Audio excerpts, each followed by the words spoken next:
నిన్నటి రోజున ముండ్లపాటి చంద్రశేఖర్ అనే వ్యక్తి శ్రీ వెంకటేశ్వర డిగ్రీ కాలేజీకి ప్రిన్సిపల్‌గా బాధ్యతలు చేపట్టడం జరిగింది. అతనితో ఒకసారి మనం ఫోన్‌లో మాట్లాడి వివరణ అడిగి తెలుసుకునే ప్రయత్నం అయితే చేద్దాం. Hello! This hello! call is now being recorded. Chandrashekar గారు నమస్తే అండి. నేను విజయ్ అండి. జర్నలిస్ట్ విజయ్. జీ చెప్పండి సార్. బాగున్నారా? బాగున్నానండి. మీరు బాగున్నారా? బాగున్నాను సార్ ఇప్పుడు మీరు రీసెంట్‌గా శ్రీ వెంకటేశ్వర డిగ్రీ కాలేజీకి ప్రిన్సిపల్‌గా బాధ్యతలు చేపట్టారు. సార్.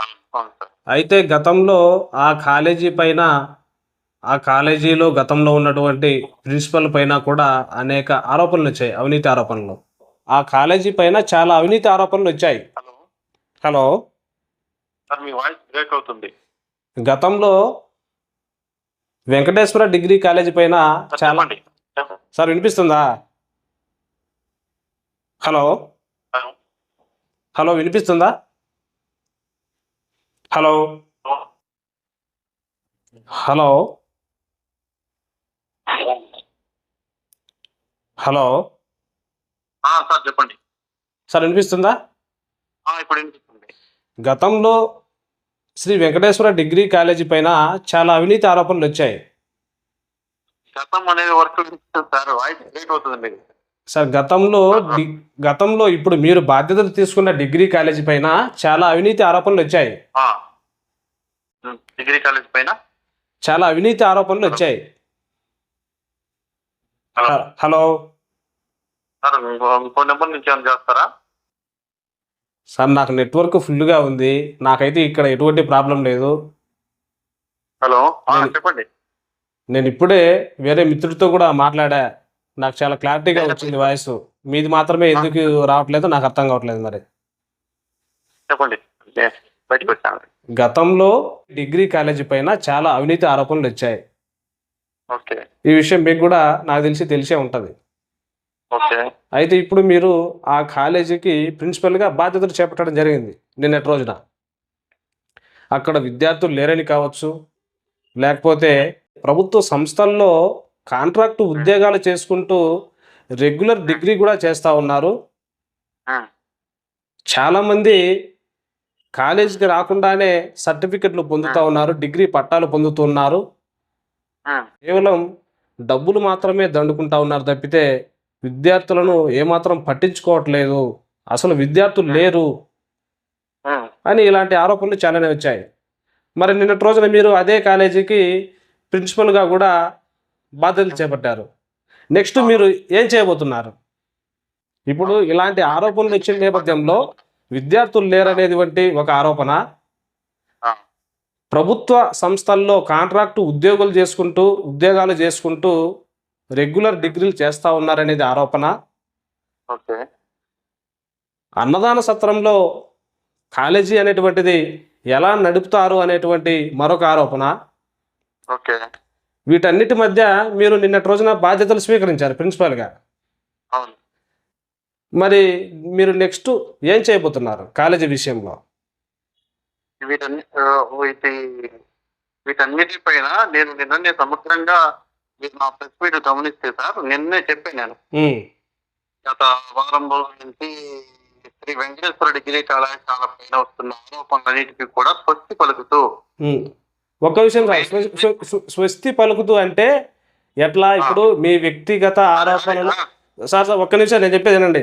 మీ మధ్య వ్యక్తిగత విభేదాలు ఏమన్నా ఉంటే వాటికి స్వస్తి పలకచ్చు. కానీ కాలేజీలోనే అవినీతి జరుగుతూ ఉంటే అంటే ప్రభుత్వ సంస్థల్లో కాంట్రాక్ట్ ఉద్యోగాలు చేసుకుంటూ రెగ్యులర్‌గా డిగ్రీ ఎలా చేస్తారు? నేను మాట్లాడుతున్నాను. మీ క్వశ్చన్స్ కి నేను ఆన్సర్ చెప్తున్నాను. చెప్పండి.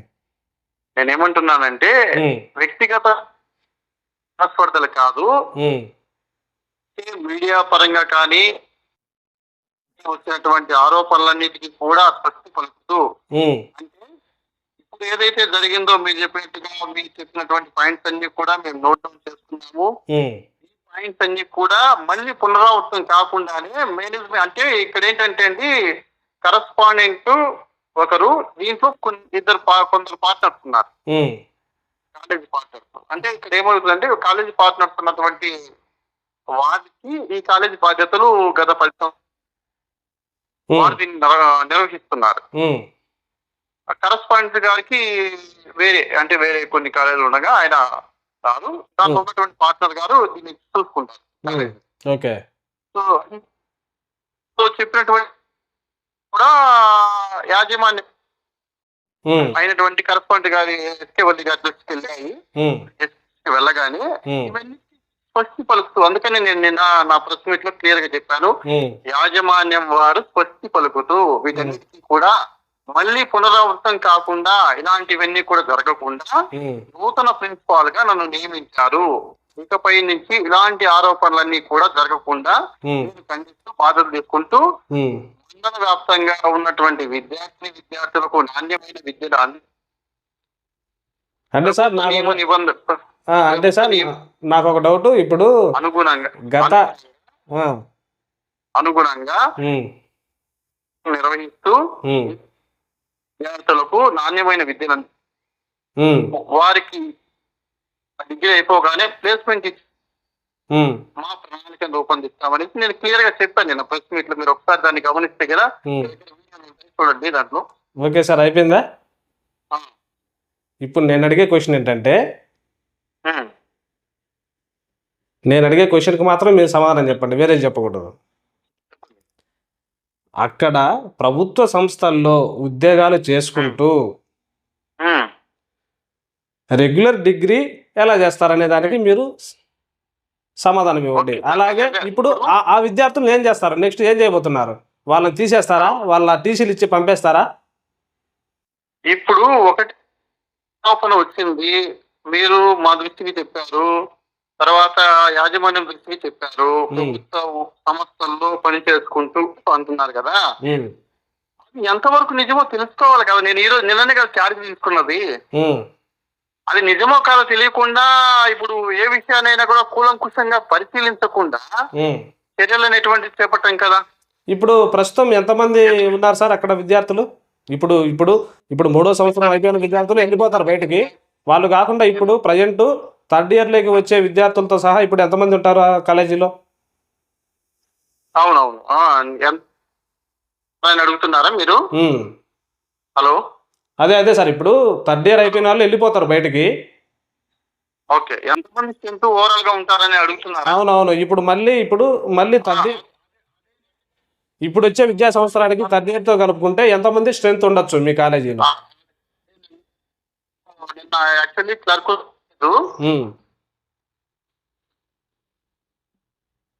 హలో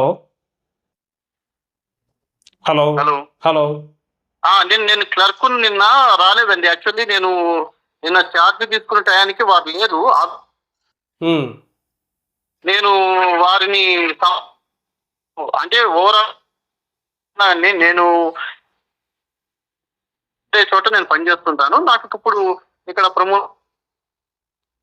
క్లర్క్ ఎంతమంది ఉన్నారమ్మా స్ట్రెంత్, ఏ బ్యాచ్ కి ఎంతమంది ఉన్నారు, అంటే ఫస్ట్ ఇయర్ కి ఎంతమంది ఉన్నారు, సెకండ్ ఇయర్ ఎంతమంది ఉన్నారు, ఫైనల్ ఇయర్ ఎంతమంది ఉన్నారు, ఏ గ్రూప్ లో ఎంతమంది ఉన్నారు, ఆ డేటా అంతా నాకు కావాలి, వాళ్ళ కాంటాక్ట్ నెంబర్ అన్ని కూడా కావాలి అని నేను అడిగానండి. వారు నిన్న సెలవు పెట్టారు. ఈ రోజు నేను పర్సనల్ గా నా వర్క్ మీద చెప్పి నేను వేరే ప్రాంతానికి వచ్చానండి. వారి దగ్గర డేటా తీసుకోగానే నేను ఎంతమంది ఉన్నారు. ఓకే సార్, ఇప్పుడు ఏంటంటే ఇప్పుడు సంస్థల్లో పనిచేస్తున్నారా లేదా ఇంకా ఎక్కడైనా పనిచేస్తున్నారా రెగ్యులర్ అనేసి క్లియర్ కట్ గా మేము ఆ అంశాలన్నీ కూలంకుషంగా పరిశీలించి యాజ్ గవర్నమెంట్ సెక్టర్స్ ప్రకారం, యాజ్ రూల్స్ అండ్ రెగ్యులేషన్స్ ప్రకారం ఖచ్చితంగా కూడా మా విధి విధానాలను అమలుపరుస్తాం. ఇప్పుడు ఇంకో క్వశ్చన్ సార్, ఇప్పుడు ఏంటంటే అక్కడ దాదాపు 200 నుంచి 300 మంది అడ్మిషన్లు ఉన్నా కూడా అక్కడికి వచ్చేది కేవలం 20 నుంచి 30 మంది మాత్రమే, లేదు ఒక 100 మంది లోపే వస్తూ ఉంటారనేది మరొక ఆరోపణ. మరి అలాగా కాలేజీకి రాకున్నా కూడా వాళ్ళకు ఎగ్జామ్స్ టైంలో వచ్చి ఎగ్జామ్స్ రాస్తూ ఉన్నారనేది ఒక ఆరోపణ. క్యాష్ కొట్టు డిగ్రీ పట్టు అనేది మరొక ఆరోపణ. మొత్తానికి వీటన్నిటిపైన మీరు ఎటువంటి చర్య తీసుకోబోతున్నారు కాలేజీ ప్రిన్సిపల్ గా? ఇప్పుడు ఇక్కడ ఏమంటున్నారంటే మీరు అక్కడ దాదాపు నాకు కూడా తెలియదు. యాక్చువల్ నేను క్లర్క్ని అడిగాను, డేటా నాకు ఇవ్వండి అని చెప్పేసి, ఎంతమంది విద్యార్థులు ఉన్నారు ఏంటి ఇటువంటి డేటాని ఇవ్వండి అని చెప్పేసి నేను అడిగాను. వారు నేను నా లేరు ఆఫీస్ లో, మీరు అన్నిటిగానే విద్యార్థుల సంఖ్య ఎంత ఉందో చూస్తాను, ఏ గ్రూప్ లో ఎంతమంది ఉన్నారు, ఏ సెక్షన్ కి ఎంతమంది ఉన్నారు, ఏ ఇయర్ కి ఎంతమంది ఉన్నారు అనేటువంటి డేటా నేను కూలంకుషంగా చూస్తాను. వారు అనేటువంటి చూస్తాను, ఎంతమంది రెగ్యులర్ గా వస్తున్నారు, ఎంతమంది రెగ్యులర్ గా రాలేదు అనేటువంటి విషయాన్ని కూడా నేను పరిశీలించుతాను. వారంతా కూడా నేను ఛార్జ్ తీసుకున్నాక రెగ్యులర్ గా వచ్చేటువంటి విద్యార్థులను కళాశాలలో ఉంచుతాము, రెగ్యులర్ గా రానటువంటి వారిని వారికి వారి యొక్క నిర్ణయం ప్రకారం, అంటే వాళ్ళు ఉంటారా రెగ్యులర్ అనేటువంటిది ఇస్తామండి. ఇప్పుడు ఇలాంటి ఆరోపణలు వస్తాయనే కదా కొత్తగా మమ్మల్ని నియమించింది. అదే సార్, ఇప్పుడు ఏంటంటే ఇలాంటి ఆరోపణలు ఉన్న నేపథ్యంలో మీరు బాధ్యతలు చేపట్టిన తర్వాత ఎటువంటి చర్యలు చేపట్టబోతా ఉన్నారు? అంటే పూర్తిగా ఇప్పుడు విద్యార్థులను అక్కడ అడ్మిషన్లు ఎంతమంది ఉన్నారో, రికార్డెడ్గా అడ్మిషన్లు ఎంతమంది ఉన్నారో అంతమందిని డైలీ కాలేజీకి రప్పించే ప్రయత్నం చేస్తారా? తప్పకుండా అలాంటి ప్రయత్నం చేయడానికే కదండి మేము ఉండేది. లేకపోతే గతంలో ఉన్నట్టుగా మీరు కూడా 10 మందినో 20 మందినో పెట్టుకొని మీరు కూడా మా కాలేజీలో ఇంతమంది స్ట్రెంత్ ఉన్నారనేసి మీరు కూడా కాలేజీని నడుపుతారా? మీరు ముందు చూస్తారు కదా సార్. మీరు చూస్తారు కదా. ఇంకో విషయం కూడా, గతంలో ఆ కాలేజీలో విద్యార్థులపై లైంగిక ఆరోపణలు వచ్చినట్లు కూడా మా దృష్టికి వచ్చింది. అది నాకు నా దృష్టికి రాలేదు. నేను వాటిపైన కూడా ఇంకా, అంటే దానిపైన కూడా సమగ్రంగా ఇప్పుడు నేను నిన్ననే ఛార్జ్ తీసుకున్నది. అంటే మీరు గతంలో కూడా అక్కడ కరస్పాండెంట్ గా ఉన్నారని సమాచారం. కరస్పాండెంట్ ఏం కాదండి, కరస్పాండెంట్ ఎస్కే వల్లి గారు. Okay okay. నేను గతంలో అక్కడ తెలుగు లెక్చరర్ గా పనిచేశాను. ఓహో, అయితే మీకు ఆ కాలేజీ గురించి పూర్తి సమాచారం తెలియదు అంటారా? పూర్తి సమాచారం, ఏ సమాచారం అంటే ఎంతమంది విద్యార్థులు, అంటే అక్కడ ఏం జరిగింది ఏంటి అనేది మీకు తెలియదు అంటారా? తెలియదండి. తెలుసుకొని నేను పూర్తి సమగ్రమైనటువంటి సమాచారం మీరు ఒకసారి మరి ఒక పర్యాయం నన్ను సంప్రదిస్తే తప్పకుండా నేను మీకు ఎటువంటి వివరాలైనా కూడా ఇస్తాను. Okay sir, thank you. Thank you. బ్రహ్మంగారి మఠంలో శ్రీ వెంకటేశ్వర డిగ్రీ కాలేజీలో జరుగుతున్న పరిణామాల గురించి మనం చర్చించుకునే ప్రయత్నం అయితే చేశాం. ఈ డిగ్రీ కాలేజీ మీద చాలా ఆరోపణలు అయితే వచ్చాయి. మరి వీటన్నిటికీ భవిష్యత్తులో ఎలాంటి చర్యలు తీసుకోబోతున్నారు? గతంలో బ్రహ్మంగారి ఆరాధన ఉత్సవాలు జరిగినప్పుడు కూడా అక్కడ ఎగ్జామ్స్ జరుగుతున్నాయని మనకు పూర్తి సమాచారం ఉంది. ఇక ముందు జరగబోయే ఎగ్జామ్స్కి ఇక్కడే సెంటర్ నిర్వహిస్తారా, లేకపోతే మళ్ళీ వేరే ప్రాంతానికి తరలిస్తారా అన్నది కూడా ఒక క్వశ్చన్ అనమాట. బ్రహ్మంగారి మఠంలో శ్రీ వెంకటేశ్వర డిగ్రీ కళాశాలలో అవినీతి భాగోతాలపై వార్తా కథనాలు రాసినటువంటి జర్నలిస్ట్ మిత్రులతో కూడా మనం ఫోన్లో మాట్లాడే ప్రయత్నం అయితే చేద్దాం. మీరు కాల్లో మాట్లాడుతున్నారు, మీరు తర్వాత మళ్ళీ కాల్ చేయండి. आपने जिस व्यक्ति को कॉल किया है वो अभी दूसरे कॉल पर व्यस्त है, कृपया प्रतीक्षा करें. The person you have called is speaking to someone else. You can wait or call again later. మీరు కాల్ చేస్తున్న వ్యక్తి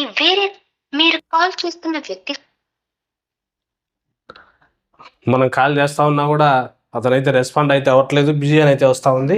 అయితే బ్రహ్మంగారి మఠంలో ప్రభుత్వ డిగ్రీ కాలేజీని ఏర్పాటు చేస్తే విద్యార్థులకు ఎటువంటి ఇబ్బంది ఉండదు.